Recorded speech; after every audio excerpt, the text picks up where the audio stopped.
J'ai toujours détesté que ce jardin déborde sur notre allée. L'autre jour, au bord de la rivière, en ramassant des pierres, une excellente idée m'est venue. Voyons ce que ça donne. J'ai creusé une tranchée au bord de mon jardin, là où les mauvaises herbes envahissent l'allée en gravier. Puis, j'ai conçu un coffrage adapté à la tranchée. J'ai utilisé des matériaux de construction de récupération que j'avais sous la main, mais du contreplaqué ou d'autres planches conviendraient très bien pour cela. Une erreur que j'ai commise a été de ne pas mettre de renfort au milieu de ce long coffrage.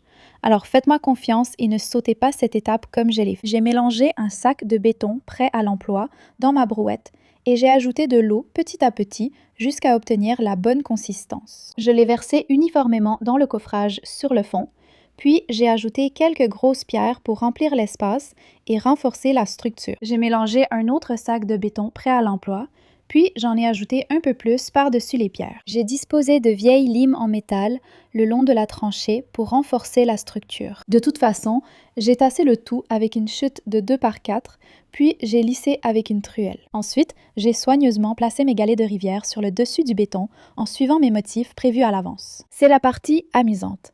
Vous pouvez laisser libre cours à votre créativité et créer le motif que vous voulez. Puis, j'ai laissé sécher pendant environ 24 heures avant de retirer délicatement le coffrage. Ensuite, j'ai désherbé toute la zone et j'ai rebouché autour. Et c'est ainsi que j'ai fabriqué une bordure en béton pour mon jardin pour moins de 20$ avec un peu de béton et des galets de rivière. Voici le résultat final. Je suis ravie du rendu. Dites-moi ce que vous en pensez et j'espère que cela vous inspirera à laisser libre cours à votre créativité avec des galets de rivière et du béton dans votre jardin. Il est temps d'aller chez votre boulanger et de prendre un grand contenant de biscuits. Même si ces biscuits sont délicieux, c'est le couvercle décoratif qui nous intéresse, parfait pour ce projet. Nous allons le mesurer en ligne droite et obtenir environ 25 cm. Étalez du carton et choisissez un bol bien rond pour tracer le contour. Celui-ci est de la taille parfaite. Posez-le simplement sur le carton, prenez un marqueur et tracez un cercle parfait. Maintenant, il est temps de préparer notre ciment. La meilleure façon de faire, c'est de verser un peu d'eau dans votre seau de mélange d'abord, puis d'ajouter votre béton. Maintenant, petit conseil, faites cela dans un endroit aéré car c'est poussiéreux. Ajoutez un peu d'eau si besoin. J'utilise ma perceuse et un fouet mélangeur pour assembler le tout. Si vous avez besoin de le mélanger à la main, allez-y.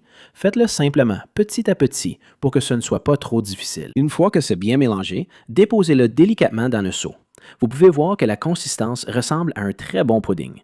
Mettez-le simplement dedans. Maintenant, une fois que vous avez mis la bonne quantité, vous allez simplement tout secouer. Cela permet au béton de remplir tous les espaces si vous devez en ajouter. Secouez-le juste d'avant en arrière. Coupez des bandes de bois. Celle-ci fera 10 pouces de large, les autres 4 pouces chacune. Donc, vous allez mettre la grande en premier, puis coller les extrémités des deux autres morceaux. N'hésitez pas à utiliser votre doigt pour bien étaler la colle. C'est une colle non toxique. Disposez-les et repliez-les. On veut s'assurer que tous les morceaux de bois rentrent bien à l'intérieur du cercle. Maintenant, prenez quelques bâtonnets de glace et un peu de colle chaude. Vous allez les poser sur le dessus. Cela va servir de serre-joint pour maintenir les morceaux ensemble pendant que la colle à bois sèche. Une fois que vous avez terminé un côté, retournez-le. Nous allons faire l'autre côté aussi, exactement de la même manière que pour le premier côté. Une fois que vous avez mis ces pièces, c'est tellement solide que vous ne pourriez même pas les séparer, même en essayant. C'est ce qu'on veut. Il est temps de les percer pour mettre ces pieds à roulettes. Un pour chaque côté des planches. Prenez donc un forêt de bon diamètre pour que ces roulettes s'y insèrent parfaitement et percez jusqu'au bout. Vous voyez, ça s'adapte parfaitement. Il suffit de mettre un peu de colle chaude et d'insérer les 4 roulettes, elles tiennent parfaitement. Maintenant, il faut prendre les morceaux de bois et les roulettes, puis les secouer d'avant en arrière pour les enfoncer dans le béton. Cela maintiendra l'ensemble. Continue simplement à secouer, puis une fois en place, ça tiendra parfaitement. Laisse sécher environ 24 heures. Après ces 24 heures, retourne-le simplement. Nous allons utiliser un couteau pour découper le plastique. Faites-le simplement, mais faites attention en coupant. Nous ne voulons pas abîmer le côté du béton. Nous devons faire entrer un peu d'air à l'intérieur. C'est ce qui va détacher notre moule du béton. Continuez à travailler tout autour et une fois que vous l'avez soulevé, regardez ça. Regardez ce béton lisse et magnifique. On dirait même qu'il a une finition miroir. Je n'aurais pas pu être plus heureux. Maintenant, il est temps de le sortir et de le tester. Assurez-vous qu'il tourne bien sur ses roues. Et nous avons la base parfaite pour une jardinière à roulettes. Ça fonctionne parfaitement. Vous pouvez le déplacer, nettoyer en dessous et il a fière allure. Prenez un essuie-tout et vaporisez-le avec de l'huile de cuisson en spray. Prenez cet essuie-tout et frottez-le autour de votre récipient ou de vos moules. Prenez votre ciment ou plâtre en poudre et mettez-le de côté.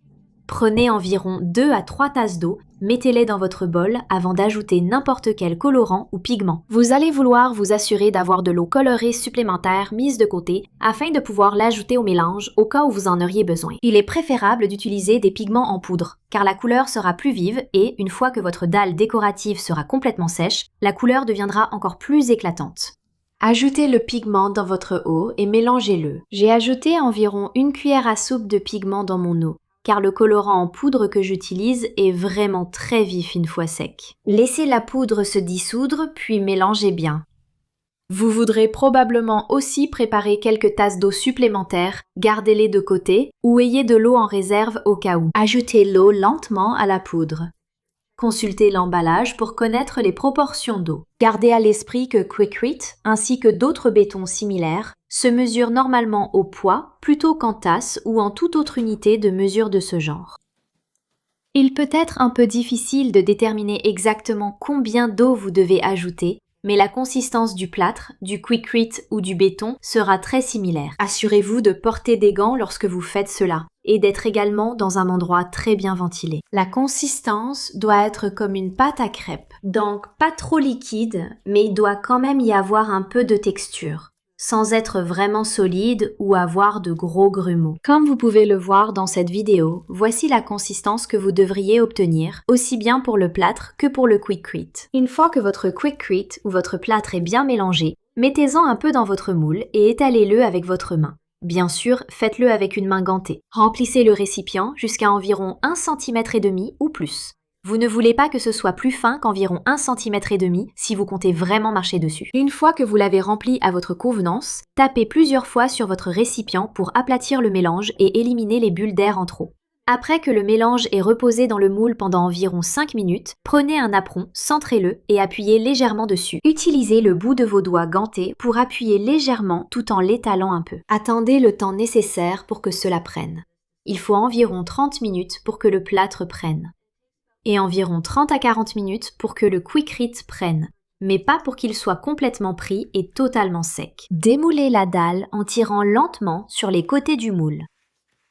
Retournez le récipient à l'envers et maintenez la dalle en place. Elle va se démouler lentement. Pour retirer le napperon, soulevez une extrémité et commencez à le décoller lentement. Allez-y vraiment doucement pour ne rien casser et ne pas déchirer le napperon. Vous pouvez prendre le napperon, le nettoyer et l'utiliser comme dessous de verre, tant que vous avez utilisé une teinture adaptée au tissu. Une fois que votre pas japonais est complètement sec, ce qui peut prendre jusqu'à 48 heures, emmenez-le dehors et alignez-les. Vous remarquerez peut-être que la couleur est plus claire.